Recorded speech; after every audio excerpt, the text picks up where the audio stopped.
President Biden arrived back at the White House early last night into a personal storm, which would within a few hours become worse still. Can we ask you about the special counsel's claims about your memory? He knew that he'd need to address the release of an extraordinary assessment by a Justice Department special counsel of his state of mind. It had been published a couple of hours earlier, a report detailing why Joe Biden would not be charged for holding classified documents at his Delaware home. But the lack of charges was not the story. The story was him. Mr. Biden's memory was significantly limited. He did not remember when he was vice president, wrote the Justice Department's special counsel about interviews with the president.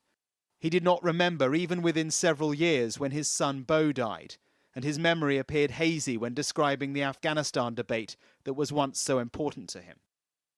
And as for why he wouldn't be facing charges, Mr. Biden would likely present himself to a jury, as he did during our interview of him, as a sympathetic, well-meaning elderly man with a poor memory. It's been made all the more awkward because it's not been a good week, mixing up French presidents. And Mitterrand from France looked at me and said... And forgetting who Israel is fighting in Gaza. Said, there's been a response from there's been a response from the opposition. Awkward to watch, and already raising questions before this report's release. 3 times in just a couple days, the president getting the name of a leader wrong and referencing somebody who is deceased. In meetings with the president, how often does he confuse names? Not to belabor the point, but how would you describe the president's overall health? By 7:30 last night, he knew he needed to take back control, or try to. A news conference announced with just 30 minutes notice. My memory is not good. My memory is fine. My memory, take a look at what I've done since I've become president. Defiance. There's even reference that I don't remember when my son died.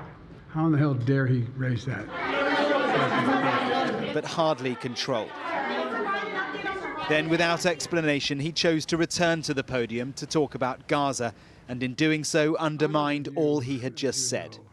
Initially, the president of Mexico, Sisi, did not want to open up the gate. More mix-ups, the presidents of Mexico and Egypt.